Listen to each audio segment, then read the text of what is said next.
Morning, Joe D'Amico, Port Discovery. I wanted to make a few comments. One was went to a trial on Friday with Mike Blinsky versus Jefferson County, and it was really a good chance to go there and get an understanding. But what I really wanted to do is thank Mike for going there and standing up for what he believed in, and represented himself, which I thought was pretty amazing, to go there and represent yourself in court.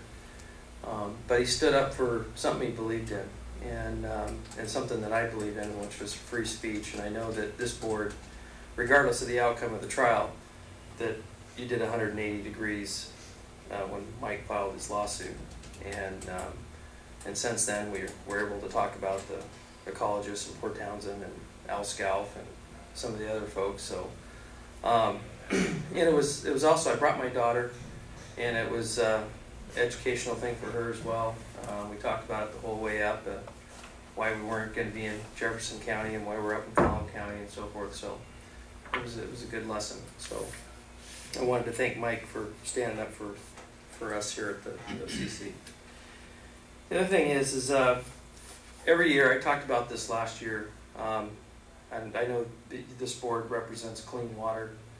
You guys, we put a lot of money into it. I don't know, the Clean Water Act, or some taxes for Discovery Bay and all this, that, and the other. But every year, you know, this morning I was out on the beach. I walked the beach. There's all the fireworks, and I love to celebrate. I love fireworks, but I just wonder. You know, there's been a lot of people, a lot of these folks coming out of the woodwork saying, you know, Joe's polluting, Joe's doing this because of my gun ranges. But yet, we can completely, without any regard, launch stuff into the water. And I just wonder what kind of compounds and chemicals are involved in those fireworks. And, but that was just one thing I wanted to comment on. The other was business licenses. I think we need to get them. I've asked Philip Morley to put me on the agenda. I'd like to tell you about how that would improve things around here. We'd be able to find out what businesses we have, what businesses we could grow. And I think that's a real issue. If we don't know what businesses are here, then how can we help them? And I think we need to, for $25, $35, get some business licenses so we can find out who's here. Thank you. Thank you.